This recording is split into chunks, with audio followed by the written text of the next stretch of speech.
షిరిడి సాయిబాబా మీద వస్తున్నటువంటి వ్యాఖ్యలను, వస్తున్నటువంటి ప్రచారాలను తీవ్రంగా ఖండిస్తున్న పరిస్థితి కనిపిస్తుంది. ఈరోజు చూసుకుంటే యావత్తు హిందువులంతా కూడా ఒకే తాటిపైకి వస్తున్న పరిస్థితి కనిపిస్తుంది. ముఖ్యంగా చూసుకుంటే బాబా భక్తులంతా కూడా ఈరోజు మాధవీలతనైతే మాత్రం ఈరోజు తీవ్రంగా విమర్శల పరిస్థితి కనిపిస్తుంది. ఎందుకంటే సోషల్ మీడియా వేదికగా పూర్తిగా లేనిపోని ప్రచారాలు చేస్తున్నారంటూ కూడా చెప్పుకొస్తున్నారు. ముఖ్యంగా చూసుకుంటే ఆఫ్ఘనిస్తాన్ నుంచి వచ్చేటువంటి వ్యక్తి ఇక్కడ రాయబారిగా నడిపారు. ఒకవైపు బ్రిటిష్ వాళ్ళకు ఇక్కడ ఉన్నటువంటి భారతీయులకు మధ్యవర్తిగా వచ్చాడు బాబా అంటూ కూడా చేసిన వ్యాఖ్యలు కూడా తీవ్రంగా ఖండిస్తున్న పరిస్థితి కనిపిస్తున్నాయి. ప్రస్తుతం మనమైతే విజయనగరం జిల్లాలో ఉన్నటువంటి విజయనగరం పట్టణ పరిధిలో ఉన్నటువంటి రింగ్ రోడ్లో ఆనుకొని ఉన్నటువంటి సాయిబాబా టెంపుల్ వద్ద అయితే ప్రస్తుతం అయితే ఇక్కడ చూసుకుంటే ఆ భక్తులతో కూడా మాట్లాడే ప్రయత్నం చేద్దాం. చెప్పండి, ఈ యొక్క వ్యాఖ్యలు ఎలా చూడాలి, ఏంటి, ఏ విధంగా చూడగలిగారు? ఇప్పుడు చూస్తూ ఉంటే పూర్తిగా బాబా దేవుడే కాదు కూడా ప్రచారం చేస్తున్న పరిస్థితి కనిపిస్తుంది. ఇదంతా ఎలా చూడాలి? ఇంతవరకు కూడా చేయడం మీ భక్తి శ్రద్ధలు ఇవన్నీ ఏమవుతున్నాయి? మాధవీలత గారు ఎస్పెషల్లీ ఆవిడ కామెంట్ చేస్తున్నారంటే ఆవిడ ఉనికిని కాపాడుకోవడానికి ఆవిడ ఫాలోయింగ్ ఏదో ఉంటుంది, ఆవిడ తాలూకా మీటర్, ఆవిడ తాలూకా రీడింగ్స్ పెంచుకోవడానికి ఆవిడ ప్రయత్నం చేస్తున్నారు. యాక్చువల్గా హిందువులు చిచ్చు పెట్టడానికి చూస్తున్నారు. ఎందుకంటే బాబా మనోభావాలు మా హిందువులతో కలిసి ఉన్నాయి. బాబా అనుభవాలు కానీ అనుభూతులు కానీ మేము పొందుతున్నాం. ఇది భక్తుల మనోభావాలకు సంబంధించింది. ఒక్క మనిషి చెప్తే ఏం మారిపోదు. ఆవిడ విమర్శించినంతలో మాలో ఏం మార్పు రాదు. మాకు బాబా గురువు, దేవుడు, దైవం అన్నీ, తల్లి తండ్రి అన్నీ. బాబా గారు ముఖ్యంగా సాయి సచరిత్ర అనే గ్రంథాన్ని హేమంత్ పంత్ చేత రాయించుకున్నారు. అది ప్రామాణిక గ్రంథం. అందులో సనాతన ధర్మం గురించి ప్రతి ఒక్కరికి అర్థం అవుతుంది. అష్టాదశ పురాణాలు, అలాగే భగవద్గీత సారం, భగవద్గీత గురించి విష్ణు సహస్రనామం మొదలు అన్ని గ్రంథాలు, హిందూ గ్రంథాలన్నీ అందులో చెప్పడం జరిగింది. ప్రతి గ్రంథం ఒక అధ్యాయం అక్షర లక్షలు ఒక్కొక్కటి సువర్ణభరితంగా సువర్ణాక్షరాలతో లిఖించబడ్డాయి. మా అందరికీ ఆ గ్రంథం ప్రతి ఒక్కరికి ఒక వేదం. సిక్కులకి ఎలాగైతే మత గ్రంథమో, ఖురాన్ ఎలాగా మహామనీస్కి ఎలాగో, అలాగే మా అందరికీ ఒక హస్తభూషణంగా ప్రతి ఇంట పూజించబడుతున్న గ్రంథం. ఆ గ్రంథమే మాకు ప్రమాణంగా తీసుకుంటున్నాం. ఆ ప్రమాణికంగానే మేము ఇక్కడ బాబా గారిని కొలుస్తున్నాం, బాబా గారిని ఆరాధిస్తున్నాం. వేల భక్తులు వస్తున్నారు రోజు. ఒక్కట్లో కూడా ముస్లిం ఎక్కడ లేరు, ముస్లిం సాంప్రదాయం లేదు. హారతులు ఇస్తున్నాం, 4 హారతులు ఇస్తున్నాం, పూజలు చేస్తున్నాం, అలాగే బాబా గారి నైవేద్యాలు ఇస్తున్నాం. అవన్నీ హిందూ ధర్మం, సనాతన ధర్మం ప్రకారం ఇస్తున్నాం తప్ప ఏది ఇతర ఆచారాలతో లేదు. మరి హిందువులే ఎలా విమర్శిస్తున్నారు అన్నది ఆవిడకి మరి కళ్ళు ఎలా పొరలు కమ్మేవో నాకు అర్థం అవ్వట్లేదు. ఏ విధంగా కమ్మేవో ఆవిడ చూడాలి. ఒకసారి సాయి సత్య చదివి సాయి అంటే ఏంటో తెలుసుకొని అవగాహన తెచ్చుకుంటే అప్పుడు ఆవిడ విమర్శించినా మాకు చాలా సంతోషం. మేము దానికి సమాధానం చెప్పడానికి కూడా రెడీగా ఉన్నాం. ప్రతి విమర్శ చేస్తాం. ఏ స్టేజ్ మీదకి ఆవిడ వచ్చినా మేము విమర్శకి డీటెయిల్ జవాబు ఇవ్వగలం. మీరు చెప్పండి, మేము ఎలా చూడాలి, ఏంటి? ఈరోజు బాబాయ్ పైన వస్తున్నటువంటి ప్రసారాన్ని ఏ విధంగా తిప్పుకొడతారు? ముఖ్యంగా మాధవీలత చేస్తున్న వ్యాఖ్యలను ఎలా చూడాలి? సాయిరామ్. అంటే ఇప్పుడు బాబా గారి గురించి చెప్పాలంటే లైక్ మనము ఫస్ట్ నేను ఎప్పుడు సాయిబాబా గారిని ఫ్యూ ఇయర్స్ నుంచి నేను బిలీవ్ చేస్తున్నాను. ఎప్పుడు కూడా మనకి హిందూ ధర్మం అంటే ధర్మం అంటే ఏంటి, మనకి సమాజానికి మంచి చేసేది. సో ఎప్పుడు కూడా పాజిటివ్ మోడ్లోనే మనకి లైక్ బాబా గారి సచరిత్ర అంతా కూడా లైక్ ఎలా ఉండాలి, మనం ఎలా ఉండాలి. ఇప్పుడు భగవద్గీత లేకపోతే ఏదైనా కానీ మన అందరూ చదవగలిగిన వాళ్ళకి ఎబిలిటీ ఉండొచ్చు, ఉండలేకపోవచ్చు. బాబా గారి సచరిత్ర తీసుకుంటే అందరూ చదవగలరు. And at the same time మనకి మనం ఎలా ఉండాలి, ఎంత పాజిటివిటీ అంటూ మనకు వస్తుంది.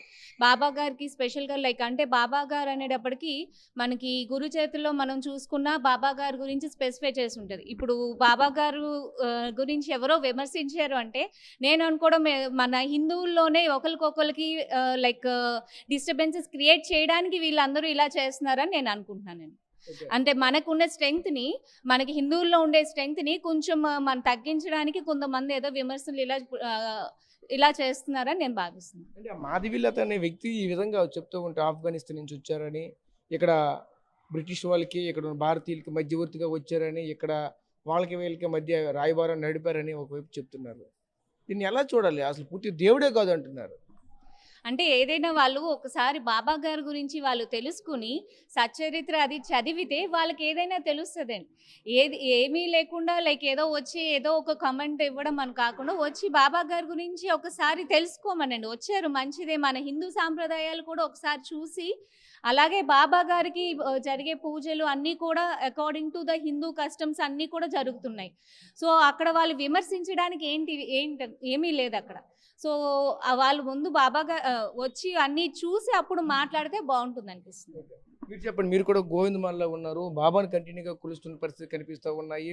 ఈరోజు ఇటువంటి వ్యాఖ్యలు చేస్తున్నారు, దాంట్లో ఎలా చూడాలి? పూర్తిగా చూస్తూ ఉంటే ఇతర దేశాల నుంచి వచ్చారు, పూర్తిగా రాయబారిగా ఉన్నారు, అసలు మన హిందువుకు సంబంధించిన వ్యక్తే కాదు, పూర్తిగా ముస్లిం వ్యక్తిని అంతా పూజిస్తున్నారు అంటూ ఇటువంటి ప్రచారాలు అయితే వస్తున్నాయి. ఈ ప్రచారాన్ని ఏ విధంగా చూడాలి, ఏంటిదంతా? ఓం శ్రీ సాయిరాం, నమో వెంకటేశాయ. గౌరవనీయులు మాధవీలత గారు, బాబా గారు ఆఫ్ఘనిస్తాన్ నుంచి వచ్చారని, బ్రిటిష్ వారు రాయబారిగా వచ్చని వ్యాఖ్యలు చేస్తున్నారు. సరే, ఆ వ్యాఖ్యలు బాగానే ఉన్నాయి. అయితే రాయబారిగా వచ్చినట్టు ఆఫ్ఘనిస్తాన్ వచ్చిన ఆవిడకైనా ప్రూఫ్స్ ఉన్నాయా? కానీ ఆవిడ చూసారా? ఒకసారి ఆమెను పరిశీలించుకోమండి. ఒకసారి మన పరిశీలన చేసుకుంటే నిజానిజాలు తెలుస్తాయి. నేను సుమారుగా బాబా గారిని 1999 నుంచి నేను నమ్ముతున్నా. ప్రతి సంవత్సరం నేను షిరిడీ వెళ్తాను, అక్కడ 10 రోజులు ఉంటాను. ఎందుకు వెళ్తున్నానంటే బాబా గారి నిదర్శనాలు ఉన్నాయి కాబట్టే వెళ్తున్నాం. ఈరోజు షిరిడీలో కూడా అందరూ హిందువులే ఉన్నారు, కానీ ఆయన ముస్లిమా, లేకపోతే క్రీస్తా, లేకపోతే జైన, లేకపోతే బౌద్ధనిలా తరతమ భేదాలు లేకుండా ఆయన ఎప్పుడో చెప్పారు, హిందూ ముస్లిం ఏకై సబ్కా మాలిక్ అని చెప్పారు. అలాంటి బాబాని ఆవిడ ఎక్కడి నుంచో వచ్చారు, ఏదో చేశారని హిందువులను తప్పు పట్టడము, మనకి వ్యతిరేక భావాలు క్రియేట్ చేయడం, ఇవన్నీ కూడా ఏంటంటే ఆవిడ మేడం గారు వీళ్ళందరూ అన్నట్టు సోషల్ మీడియాలో పాపులారిటీ పెంచుకుందుకు ఏదో కూర్చొని చెప్తున్నారు, కానీ నిజంగా ఆవిడైతే బాబా గురించి ఏమీ తెలియనట్టు మాకు అనిపిస్తుంది. ఒకవేళ బాబా గురించి ఆవిడకి నిజంగా తెలిసి ఉంటే ఆయన విమర్శలకు ఎటువంటి తావు లేదు. ఆయన చెప్పారు, నా శరీర అనంతరము నా సమాధి నుండి కూడా నా ఎముకలు మాట్లాడతాయని. ఈరోజు షిరిడీకి కొన్ని కోట్ల మంది వెళ్తున్నారంటే అక్కడ నిదర్శనము లేకపోతే ఎవరు కూడా బాబా దగ్గరికి వెళ్ళరు. ఆయన ఇక్కడ మాకు ఉదాహరణ ఈ గుడి కట్టారు, నేను వచ్చి ఇక్కడికి 6 సంవత్సరాలు అవుతుంది. ఈ గుడికి ఒక ప్రత్యేకత ఉన్నది. మనపూర్వకంగా బాబా పాదాలు తల వంచి దండం పెట్టి, స్వామి నాకు ఇది కావాలి అంటే ఆయన తక్షణమే చేసి చూపిస్తాడు. అది బాబా గారి మిరాకిల్. అలాంటి ఆయన దేవుడే కాదు, దయ్యం అంటే దయ్యాన్ని ఆవిడ చూసిందా? దయ్యాలు ఉన్నాయా? నిరూపించమనండి. ఆయన దేవుడు కాదు, నిరూపించమనండి. ఆయన ముందు ఆవిడ బాబా అంటే ఏమిటి, ఆయన ఎక్కడి నుంచి వచ్చారు, ఎలాగ వచ్చారు అనేది పూర్తి స్థాయిలో అవగాహన కల్పించుకుని, తెలియకపోతే ఎవరైనా పెద్దలను, గురువులను, సద్గురువులను అడిగి తెలుసుకుని అప్పుడు బాబాని విమర్శిస్తే అందరూ కూడా ఆనందిస్తారు. అంతేకాని తలా తోక లేకుండా బాబా దేవుడా దయ్యం అంటే అది ఎవ్వరూ కూడా, హిందువే కాదు ఏ కులమాడు కూడా బాబాని విమర్శిస్తే ఒప్పుకోరు. ఈరోజు అందరికీ బాబా పిలిస్తే పలికే దైవం. ఆయన సబ్కా మాలిక్ అన్నట్లు ఇంటింటా సాయి ఉన్నాడు కాదు, ఇంచుంచు సాయి ఉన్నాడు. ఈ రోజుల్లో ఎక్కడ చూసినా ఆ సాయి నిదర్శనం కనబడుతూనే ఉన్నది. ప్రతి ఒక్కరు కూడా ఈరోజు నమస్కారం పెట్టారు. కానీ ఇప్పుడు అందరూ కూడా సాయిరామ ఎందుకంటున్నారు? మనస్సు నిర్మలంగా ఉంచుకుని, దైవత్వాన్ని మనసులో ఉంచుకుని, ప్రశాంత వాతావరణంలో బాబాను కొలుస్తూ ప్రతి ఒక్కరూ కూడా భక్తి భావాన్ని పెంచుకుని ముక్తికి మార్గం వెతుకున్న రోజుల్లో ఆవిడ ఏదో వచ్చి బాబాని పూజించకండి అంటే ఎవ్వరూ ఒప్పుకోరు సార్. ఇప్పుడు ప్రజెంట్ సిచ్యువేషన్లో మనము మన సనాతన ధర్మాన్ని కాపాడుకున్న ఆవశ్యకత చాలా ఉన్నది.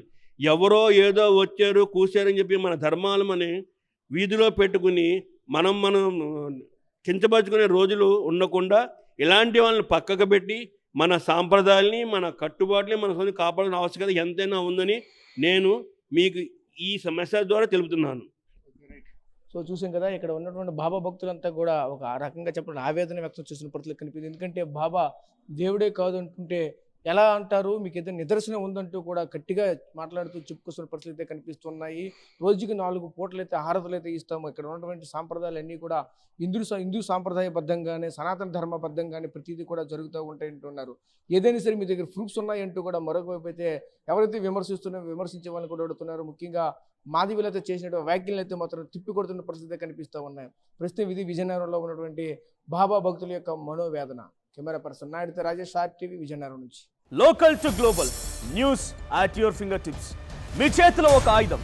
డౌన్లోడ్ రా TV app. Media legend Ravi Prakash is back.